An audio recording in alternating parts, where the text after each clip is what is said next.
Assalamualaikum warahmatullahi wabarakatuh. Ketemu lagi dengan Uda Fajri. Nah, teman-teman semua, kali ini kita akan membahas tentang ria. Ria yang berkedok sosial eksperimen atau prank, tapi ujungnya bagi-bagi duit. Dan hal ini dilakukan oleh seorang artis terkenal asal Indonesia. Gimana sih pembahasannya? Nah, teman-teman semua, sebelum kita bahas ini, silakan teman-teman semua jangan lupa klik tombol subscribe yang ada di bawah ini. Kemudian juga jangan lupa klik tanda lonceng untuk mendapatkan informasi yang bermanfaat dari channel Uda Fajri. Nah, teman-teman semua pasti sudah sering lihat ya videonya baik di sosial media maupun di YouTube. Itu sebuah sosial eksperimen yang dilakukan oleh seorang artis terkenal asal Indonesia. Dan juga sebuah prank yang ujungnya itu adalah bagi-bagi duit. Siapa lagi artisnya kalau bukan Baim Wong. Nah, teman-teman semua ini memang ria banget ya di artis ya. Tapi teman-teman semua, sebelum kita ngebahas atau kita ngeliat ini ria banget atau gimana sih? Nah, teman-teman semua silakan dilihat terlebih dahulu video cuplikan video berikut ini.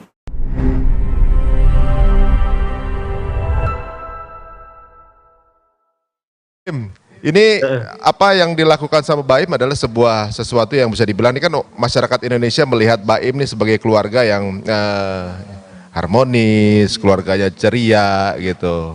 Panggilannya bosku saat.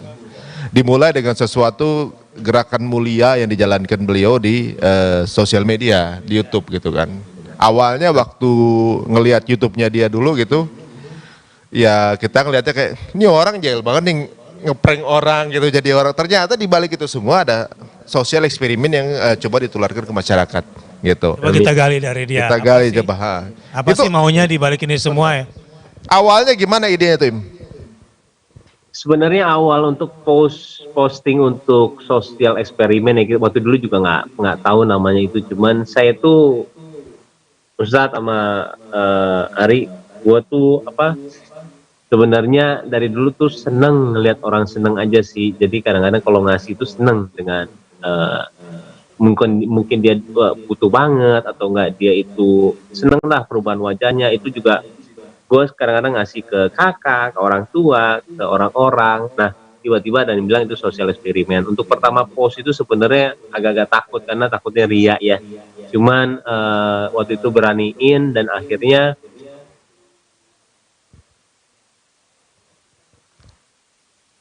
terputus audionya. Tiba-tiba nggak tahu kenapa ya, saya lama-lama mikir saya ngelakuin suatu hal yang saya seneng aja deh, saya nggak usah mikirin itu ria atau enggak, toh kita juga sholat nggak tahu tuh diterima atau enggak ya, yang penting saya tahu ini niat saya itu seperti ini, pahala tergantung yang di atas aja deh. Sekarang sih lebih seperti itu sih, nggak dipikirin banget ini benar atau salah ya. Terkadang juga saya nanya sama orang gitu ya, ini apa yang gue lakuin benar atau enggak ya. Cuman lama-kelamaan ya sudah deh, kalaupun dapat alhamdulillah, kalaupun enggak, yang penting gue suka ngelakuinnya gitu. Nah, teman-teman semua udah lihat kan videonya? Nah, video tersebut baru saja dirilis sih. Saya ngambil videonya itu di channel YouTube Kajian Musyawarah. Yang di situ juga ada Bang Ari Untung dan juga ada Ustadz Bakhtiar Nasir.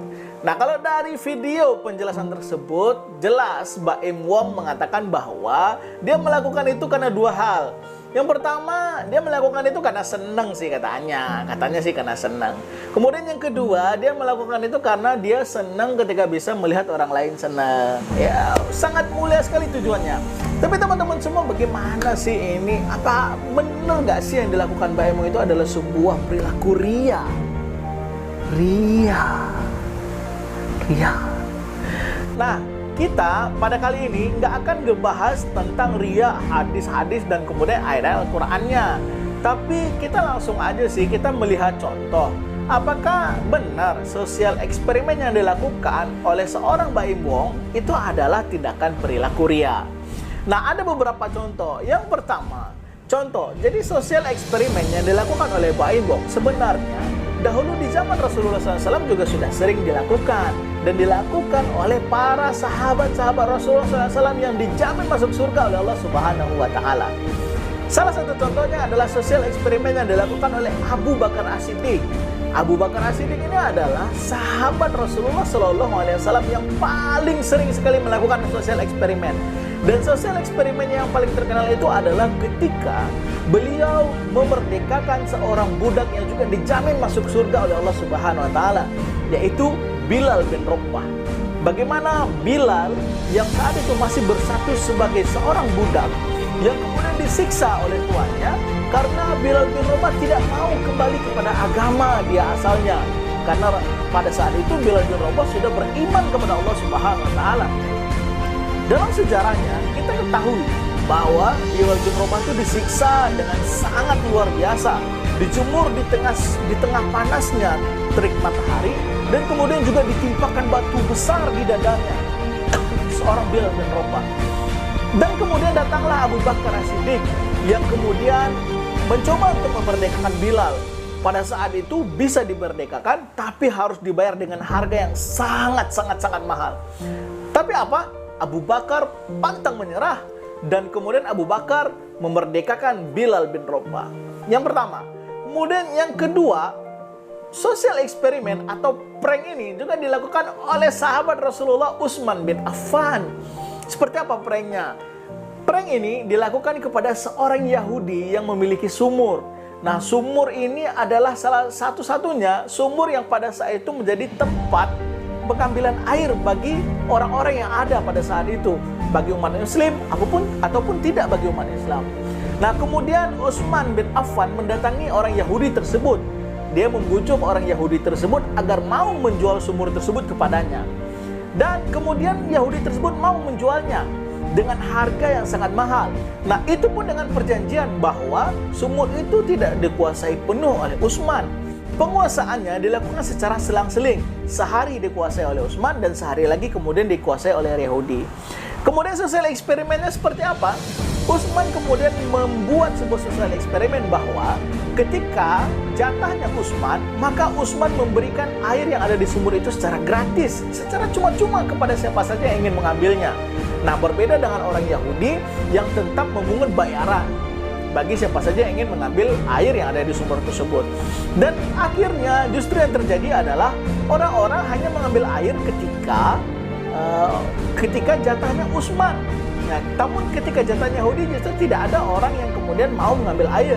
Dan akhirnya orang Yahudi tersebut menjual keseluruhan hak sumur tersebut kepada Utsman bin Affan. Dan luar biasanya, sumur tersebut sampai dengan sekarang masih bisa kita lihat dan airnya masih dinikmati oleh orang-orang sampai dengan saat ini. Masya Allah, luar biasa sosial eksperimennya. Kemudian ada lagi, yaitu sosial eksperimen yang terjadi ketika akan dilaksanakannya perang Tabuk pada saat itu. Rasulullah SAW mengumpulkan para sahabat, dikumpulin nih. Kemudian Rasulullah mengajak untuk kita berjihad kali ini, siapa yang mau berinfak, siapa yang mau menyumbang. Nah, kemudian yang pertama pada saat itu adalah Utsman. Dan kemudian sahabat yang lainnya yaitu Umar bin Khattab. Nah, Umar bin Khattab adalah orang yang selalu cemburu kepada Abu Bakar dan dia ingin bagaimana caranya bisa menyaingi Umar dalam melakukan kebaikan.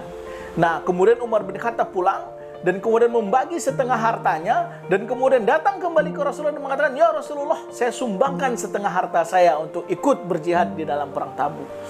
Dan kemudian tiba-tiba datang Abu Bakar.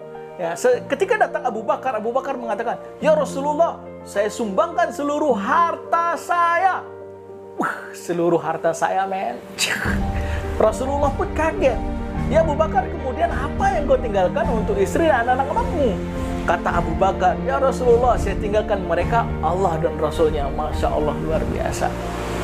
Kemudian satu lagi contoh nih yang terakhir. Sebuah contoh yang sampai kemudian membuat Allah kagum dan kemudian Allah menyebutkannya di dalam Al-Quran, yaitu kisah tentang Ummu Sulaim dan juga kemudian suaminya Abu Talha. Pada saat itu Rasulullah kedatangan seorang tamu dan kemudian Rasulullah mengajak kaum muslimin pada saat itu, "Ini kita punya tamu, siapa nih di antara semuanya yang kemudian mau menjamu tamu kita ini?" Kemudian berdirilah Abu Talha. Abu Talha mengatakan, "Ya Rasulullah, saya yang akan menjamunya." Padahal Abu Talha sendiri mengetahui kondisi keluarganya pada saat itu bukanlah keluarga yang mapan atau keluarga yang mampu. Bahkan untuk makan pada saat itu saja hanya cukup untuk melayani tamunya saja. Sehingga pada saat pertama sekali yang dilakukan oleh Abu Talha adalah menghubungi Ummu Sulaim mengatakan agar anak-anaknya cepat ditidurkan sehingga tidak mengganggu ketika tamunya nanti makan. Kemudian yang kedua, ketika akan makan, Abu Thalhah mematikan lampu yang ada di rumahnya agar tamunya tidak tahu bahwa yang makan itu hanya tamunya, sedangkan dia itu tidak makan. Gitu. Dan terjadilah pada malam itu kegiatan makan oleh tamunya dan juga Abu Thalhah dan istrinya yang berpura-pura makan. Dan besok paginya Abu Thalhah pergi menemui Rasulullah SAW. Rasulullah SAW mengatakan kepada Thalhah, "Thalhah, apa yang kamu lakukan tadi malam telah membuat Allah kagum, dan kemudian Allah mengabadikan ini dalam Al-Quran." Nah, teman-teman semua, kalau kita lihat nih dari sejarah-sejarah yang sudah terjadi di zaman Rasulullah SAW, begitu banyak kebaikan-kebaikan yang tersebar dan kebaikan-kebaikan yang juga dilakukan di depan umum, sosial eksperimen yang dilakukan di depan umum.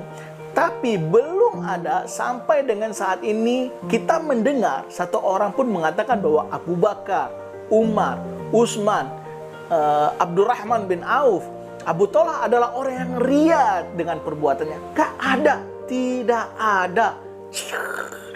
Kenapa? Karena kebaikan itu adalah hal yang biasa saja dilakukan di tengah masyarakat. Seharusnya seperti itu. Sehingga tidak memunculkan justifikasi apakah ini ria atau apakah ini tidak ria. Jadi permasalahan apakah ini ria atau tidak ria itu adalah permasalahan di mindset kita masing-masing.